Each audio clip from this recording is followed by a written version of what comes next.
Welcome to the last podcast ever going to discuss season 1 of Pluribus. We are the final podcast ever to get to Pluribus. Do you remember when you watched Pluribus back when it was shown in December?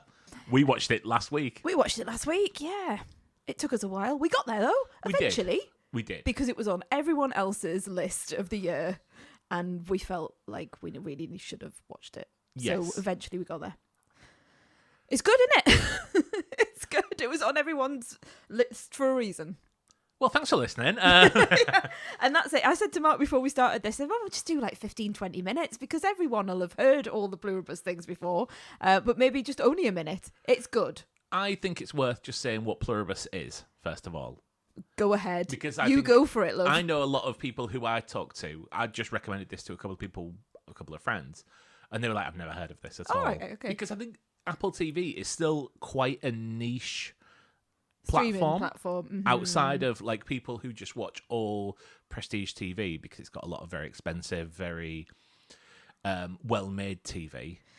And to be fair, this will never get us a sponsorship. We dip in and out of Apple TV for severance, don't we? So even we don't have it on all the time, and there are lots of things on Apple TV that we haven't watched.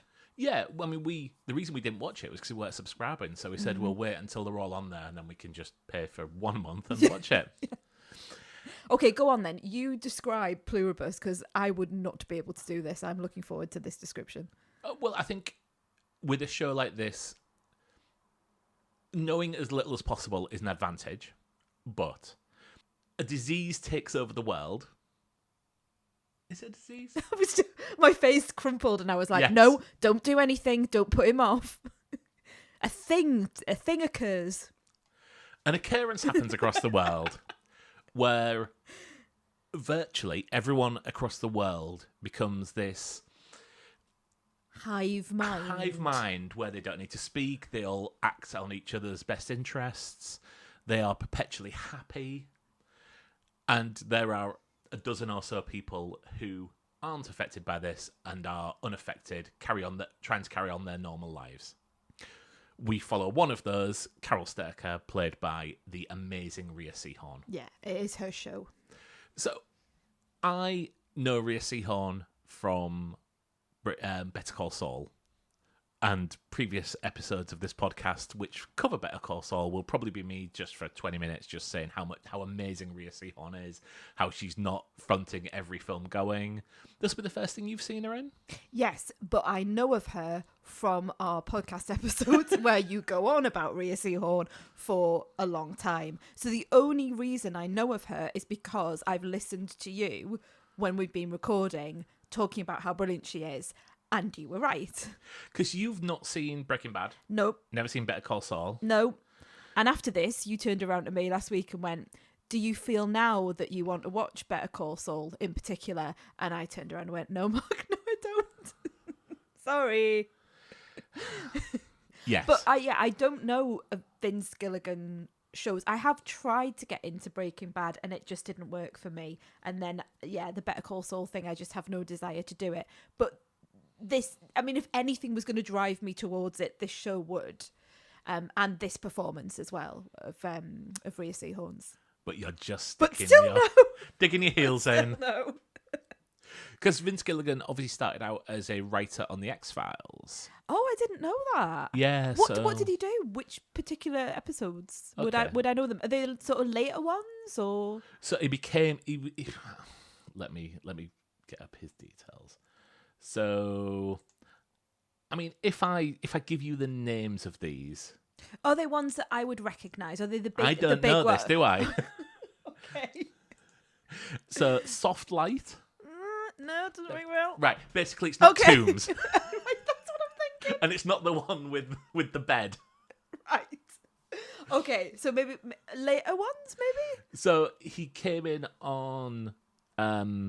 Which came season? in on season 2. Oh, one did episode he? of season 2. Right, okay. I think he Oh, was wow. a fan of the show and pitched an episode to, I guess it'd be Chris That Carter. might be interesting to watch these now, like to go back and watch them, given what I now know about his style. You'll watch a random episode of X-Files, but you still refuse to watch One of the greatest TV shows of all time. Hello, we've been doing nearly 200 episodes of this podcast. Do you not know me by now? Fair point.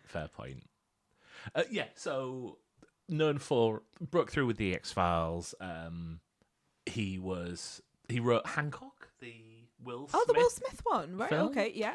But yeah, I think for the last... That's sci-fi as well, isn't it? Yes. Yes. Yeah. So he's known for the last sort of almost 20 years. His life has been producing and creating and writing for Breaking Bad, Better Call Saul, El Camino, and this is his first real project since. I mean, his If you look at his credits on IMDb in terms of writing, it's Breaking Bad original minisodes, Walter White Funeral, the foreign language version of Breaking Bad. Is that a spoiler? What, a White Funeral? I don't think it's an actual Okay. thing. Oh, It's a right. short Okay. or something like that. I was just going to stop you there going, El Camino, the Breaking Bad movie, Better Call Saul, Breaking Bad Super Bowl commercial. So yeah, yes. I think from now on we are going to talk about spoilers for the show because I think it's going to be really tough to talk about this without spoilers. But if you are on the fence about this, please watch this. It's one of the best TV shows, the most original TV shows of the past 10 years that we've agreed. seen. Yeah, I put it on a par with Severance, and you know how much I love Severance. Yeah, absolutely. It's funny. It is heartbreaking at certain points. It really makes you think about the world. And there's a lot of aspiration in it of what would you do if you were this one person left when everyone else is just going on about their like Lance going about life. Yeah. It really, really makes you think, and I think that's one of the reasons I really like it. But we shall get into that from this point on. So yeah, spoilers from this point on, everyone. If you haven't seen it, this is your final warning. Right then, where do you start? What would you do? What would you do? What would I do? Oh, it's so difficult, isn't it? Because I think I really like that you stay with Carol. Let's go back to it. You stay with Carol for quite a while until you see the other people and see what they're getting up to. The meet-up on Air Force One. And to begin with, I think because we are with Carol, and even though Carol is very complex, I hate this term unlikable character because all sorts of people are unlikable. You know, she's a complicated character. She has a lot of nuance to her. Carol could walk up to me and kick me in the shin and I'd still like her because of Rhea Seehorn. Yeah, so, yes. exactly. And there's a lot within like novel writing as well. Oh, it's an unlikable, and I have that. But people have to have like things about them. We can't all be going around like the Pluribus. Yes. You know, being all happy. So you're following Carol, and then you see these other people, and to begin with, the guy who is sort of having this playboy lifestyle, I instantly sort of took against him and thought, oh, you're not taking this very seriously, Mr. Diabate. Thank you. But he, as the show progresses, and you kind of understand, like, if it was me, would I not end up like he does in Vegas? You know, I mean, obviously Vegas is very special to us, but would you not just be acting out your fantasies of being James Bond in Vegas and getting these people on board to bring all of your dreams come true? Because what else have you got to do if your family's gone, if your friends have gone? What else are you going to do? Do you make the most of it in that situation, or do you do what Carol does, which is, you know, I mean, she sinks into drink, she goes back to, you know, behaviours that clearly her wife Helen was trying to not control, but trying to temper, monitor, you know, and help her with. What do you do? And it does show you that, and it makes you think. Because I think, to begin with, I don't know if you be the same, I'm going to work out what's going on. I'm going to go into all of these places that they've been. I'm going to try and get everyone together and make a cure.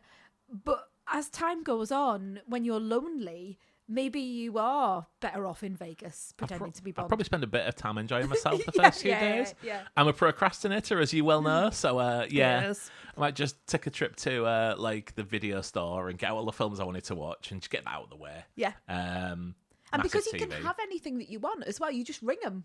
Yeah. You just dial them up and you go, I'll have that thing, please. Thank you. I'll be going down to the, biggest IMAX screen I can get to without having to, like, travel very far, and probably Metro Centre for us. But they'd send you there. That's the fun thing. The fun thing is they'd fly you to the IMAX. You'd be on first class on LNER going down to like London. I love the fact IMAX. that your idea of travel luxury is the 20 quid weekend upgrade on the LNER that we sometimes What get. else would you be going on? Should we bid on Seat Frog, shall we? Would they be getting like one of the really posh trains out of like York Railway Museum and getting you down on one of those, the one that the Queen used to go on and stuff? Why are you limiting yourself to a train? I like trains. Just get a helicopter. I like train. I like the Railway Museum. You can fly. I'm autistic. I love trains. Come on. Yeah. So just imagine a really comfortable bicycle seat. Oh, stop. So I really like the what if. That's the what if, and actually the beginning bit. It's like a horror scene at the beginning when everyone gets infected, and you don't know because when you were doing your very good description, you don't know what it is. And I still don't really know what it is. Whether it is an infection, whether it is a disease, whether it is some sort of DNA change, whether people are still underneath. Whether underneath people are screaming, going, "I'm in here, like let me out." And I like that I like that we get to the end of season 1. I know, actually, spoke to some other people recently, and they were really annoyed about the end of the show. And they essentially, someone had asked the question. I was in a group, and someone had said, "Oh, like what happened in the end? I didn't get to the end. What happened in the end?" And they went, "Nothing." So I knew what was coming wouldn't be resolved. But actually, I like that. I like that we're not getting a resolution. It feels very much like Act 1. This series, which is fine for me. Yeah. I mean, I was happy with, it was always going to build up towards another character meeting Carol, Manousos. And I was kind of happy with how it ended. It was nice to see the montage of Carol and Zosha together. And then that realization of the conversation of, oh, you don't care about me any more than you care about this dickhead who's coming around to my house with a machete. Love him just the same. Yeah, but no, you don't. No, stop that. And then she comes back with what she claims to be an atom bomb. No, I mean, that was the one bit that really I just kind of went, oh, that's a bit silly. I'm not sure if that's ever going to come back again. It was a payoff. You think they're just going to forget it? Yeah, I think they are. No, genuinely, I'll give you £2. I think it's a payoff of a joke, because earlier on it was like, if I said I wanted a nuclear bomb, would you give it to me? And they were like, well, we talked to you about the whole thing of you having autonomy and all of that sort of thing. The atom bomb died on the way to its home planet. And I think they would. I just didn't think that they would helicopter it in like that. I think it would just be too dangerous to helicopter and sort of land outside someone's house. So it seemed more like a joke to me, like a payoff of a joke rather than something that was thought through. See, I wondered if it was a metaphorical atom bomb. Yes, and who knows what that is.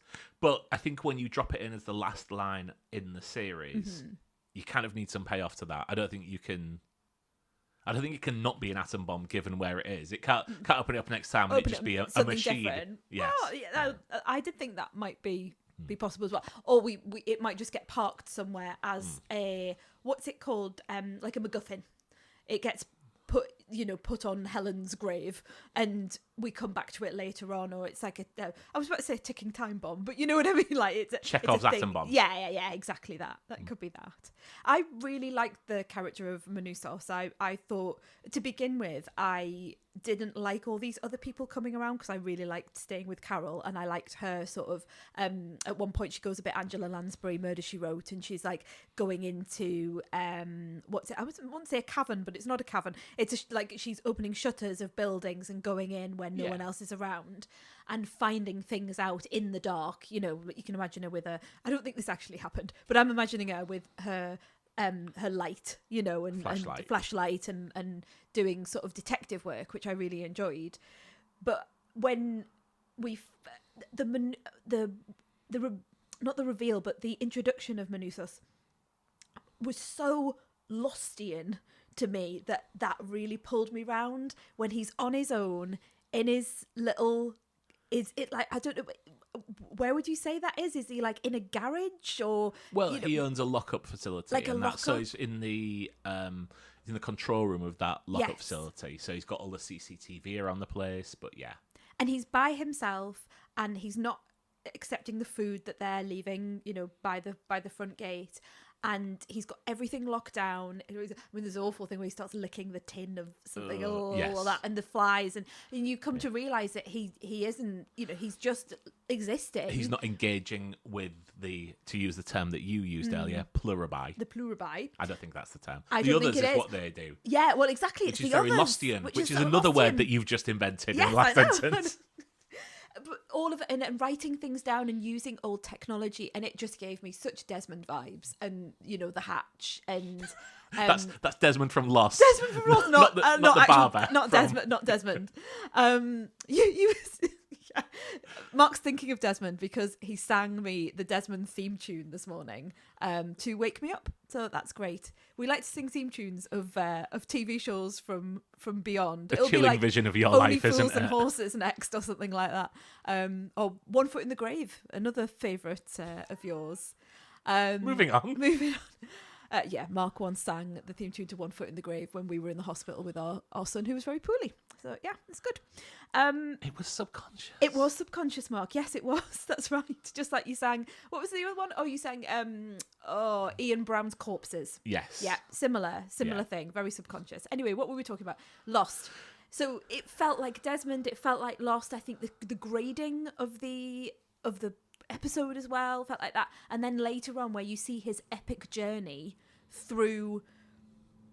You're going to have to help me with the geography. South America and Central America.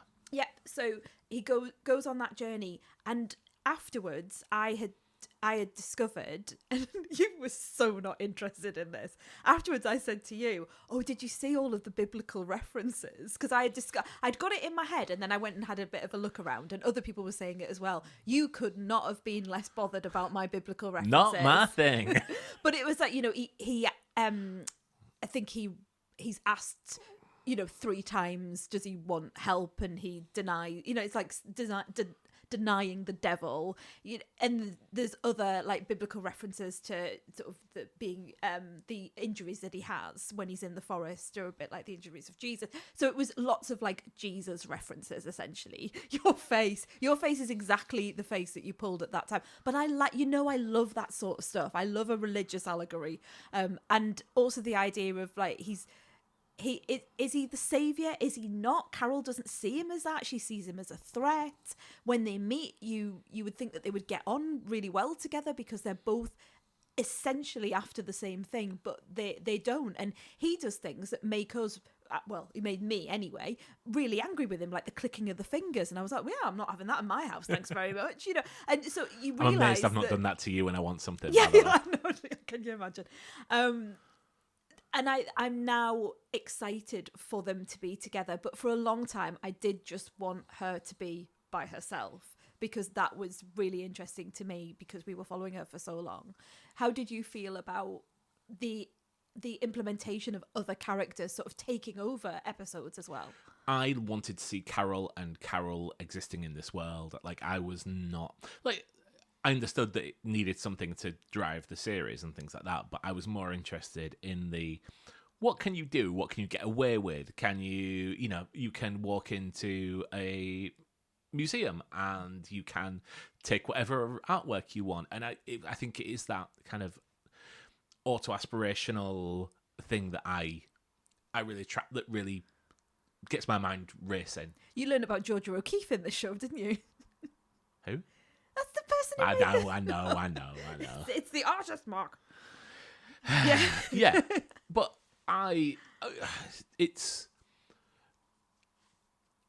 I'm not interested in them fixing this. Mm-hmm. I'm more interested in the world building and the world around them. Like, there is no moment that made me smile more than when she drives to Las Vegas, crashes in on Mr. Diabate as he's having a lovely time in a swimming pool. A swimming pool. And then she says, "Oh yeah, the humans," and he's like, "Yes, yeah, we know, yeah." Here's a video with John Cena. Hello, Carol. Yes. We were so happy. I think that was the thing that made us the most happy that day. That makes up for the John Cena cameo in The Bear. Oh, I haven't seen him in The Bear. We've talked about Have him in The Bear, yes. Oh, I've forgotten about that then. Okay, good. Yeah. I'm trying to think where he is in The Bear. You'll have to tell me that off pod. Yeah, I love that. I thought it was brilliant casting. Who would you need to tell you about them eating humans? Yes. But John Cena. That's the person you need to deliver that information. And playing it perfectly as someone without a soul. Superb. Because I'm pretty sure that John Cena... All John Cena wants is to be a real boy. I really like him. I love John Cena. He has no emotions. He's a I robot. I think he does have emotions. I think he's very much a neurospicy man. He might not know it. You know, I'm always like half diagnosing people, but he might not know it. But I feel a kindred spirit with I do. John Cena. And you with you, I know it with John Cena. You know it when you say it. And yeah, and I think that works really well with this role as well. Yes. We haven't talked about Zosha, who is essentially sort of second billing, isn't she? I mean, she's second hand. Yeah, I was about to say she's on screen, as equally as Carol, but she isn't. Carol is still very much by herself a lot of the time, but she is with Carol, and as the show progresses, yes, she becomes more and more part of Carol's world. Yeah, I think she is fabulously portrayed, and I'm always thinking about the first scene that we see her in, where she is in her home country. She's covered, I think she was like covered in mud, or something had clearly happened to her, or she was dirty in some sort of way, and then she had like sort of a dress that she took off, and then she's walking, and it's that one shot, and they redress her and they make her look like she is now, and they put her on a plane and she turns up, and obviously they've picked her because she looks like Carol's love interest in the novel that she's written. Yes, and also Carol's vision of it, not the person that she has on the cover, because it's a male character, but it's how she pictures it in her mind. Yeah, and it wasn't meant to be a woman because Carol is gay. Yes. So, and there's a conversation at the beginning of the show which I did not get, and only afterwards I got, which was when they were saying, "Oh, do you know who that?" They were talking about who that character is meant to be based on. Is it like a George Clooney or a Brad Pitt? Those sorts of like old things. And Helen and her have that conversation about, if only they knew who it would have been, and obviously her ideal would be that it's a woman, and there is this character come to life, and that's why she feels such a connection to her as well. So she's been so well chosen. But you also get this idea, and especially towards the later parts of the series, that there is the original person within and the memories coming out. And I wonder whether that will come into play in later seasons, this idea of if you talk to someone about their greatest memory of ice cream, and they start to tell you that, even though they're telling you that in a mechanical way, are the power of those memories, will that help in some way? Yeah. See, that I'd almost forgotten about that, that entire plot line. So that is interesting, because I don't find that bit as interesting as the people. I don't find the people underneath the Pluribus as interesting as I find Carol and how she is coping in this situation. I'm more interested in going down the shops and picking all the DVDs for the completing your physical collection of. I think for you, DVDs. You want to be in that world. It's like The Sims. 100%. You want to be in that world, and you want to go into the different shops, and you want to go with no one there, or with people there who you can essentially manipulate, because you can say to them, right, I want you to do this, or I want you to not do this. Fill up the shop with all of my favourite goods. Thank you very much. All of that. To be fair, I wouldn't be going to the shops. So I know you wouldn't be going to the local supermarket. No, they can bring them to me. Thank you. Exactly. Like, make me the meal that I remember having with my loved one at this moment, in our lives. That's what and it tastes exactly the same, and they already know what the meal is because they've got all of those memories. That I think you would play in that world, whereas my interest in the show yes, you're right. I like that, but I'm also thinking about the how do you fix this and what is happening beneath the surface, and also narratively, where is this show going to go? So I'm thinking, sort of ahead. I mean, I'd like to have you and Blake back. Oh, obviously, yeah. Probably family as well. I don't think you need to. A couple of my mates. I don't think you need to say that. Can I have the rest? Can the rest just stay as it is? You could have John Cena come to your house and tell you things about the Pluribus. I don't want him to come to my house. He can just... Oh, just on your screen, on your telly? Yes. Just pop up on your telly every now. Hi, Mark. Yes, that's all I need. Yeah. I'm here to help. Yeah, don't want John... I've seen John Cena's rules when people go to his house. I don't want him around mine. I do. He's so good. I like him. Okay, so let's think about what would you like to see in later seasons? What are your desires for season 2, season 3? Because I'm sure there'll be more of these as they go along. I mean, we can't just stick around Carol going down. What was the Sprouts? The supermarket. We can't just stick with that, can we? There needs to be a plot to this. I don't think there will be now that she's with, Manousos. I want Manousos to die on the way to his home planet. Oh, stop it! And I just want, like, how is she coping with, like, yeah? I want the Carol show. I love those episodes where she was by herself. Okay. Because is it your dream? No. Because it's that psychological effect of. How do you deal with being by yourself? Yeah. I find that really interesting. I've no real interest in seeing one woman and one man's plight to fix all this for everyone. Yeah. I want to know more about this world. Okay. I want to know about the other non-Pluribus. Yes, the people who... I would be quite happy to have this as like an anthology series and have the next series be about the woman whose son is... who is turned, essentially, and she's caring for him and shouting at Carol every 5 minutes. I mean, a bawdy sex thriller starring Mr. Diabate would be... wouldn't be bad either.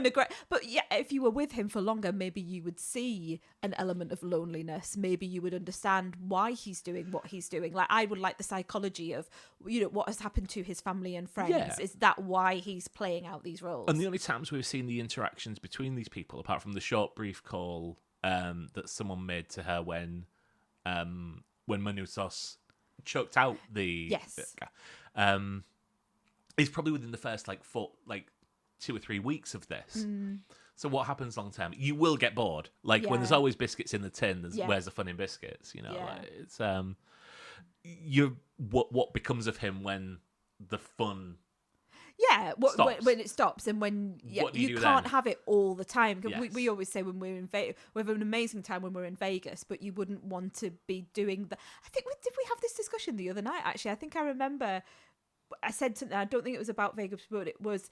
If you're just doing this constantly, if you're out all the time and you're partying all the time, it doesn't become a thing that you look forward to or that you end up enjoying in the same way as if you were going out once, every couple of weeks sort of thing. Does that make sense? You're suggesting that our going out once every 6 months is probably the ultimate way to do this. Genuinely, I think that's probably what I'm thinking about, because we went out the other week together, which is very rare, and I think I said to you, and no shade on where we were going and all the other things, but one of my favorite things was that I was spending time in the car with you alone. And that we had our music on, and that we were just chilling out in the car without a small child in the back shouting and having to entertain them. Yes, and that was really nice. But if we did that all the time, if we were in the car all the time, going to glamorous places, it would just lose its magic. I suppose is what I'm saying. Yeah, it's nice to put a suit on once every 6 months, once every year, and go out somewhere posh. And, yeah, I agree. That's I think what I was thinking of. So I would like to see from his perspective, is Vegas getting a bit once you've had, or clearly he's having lots of exciting naked time, and he's having lots of be in your best film that you want to be in time. Where's the fun in gambling where's when the you fun- yeah. when you always win? Yeah, exactly. And when you can have what you want when you want it. Yes. There is, you can just ask for it and there it is. And he knows that, and he'll know in his heart of hearts that he's asking for this. It's not being given of, not like, I'm not talking about like free will and consent, but it's not a natural thing, is it? It's essentially, we will provide everything that you want, and there you go. Be a fun couple of weeks though, wouldn't it? It would be a fun couple of weeks. I agree with you, but as I've said previously, maybe it would wear off. Yeah, but I mean, the other thing is that, as far as I'm aware, Vince Gilligan has not written series 2. There seems to be a lot of chat around the fact that it's going to take a couple of years, so it won't be coming out particularly quickly, which is good because, you know. No, it's not. No, we need to go back to watching TV shows every year. I was only saying which is good because it took us long enough to get to this one, so, you know. Yeah, I'm still not happy about that. Well, we're there now. Yes. Anything else that you want to say before we finish? I don't think so. Yep, fab. Me neither. Okay, well, thanks for listening. Thank you very much. See you next time. Bye.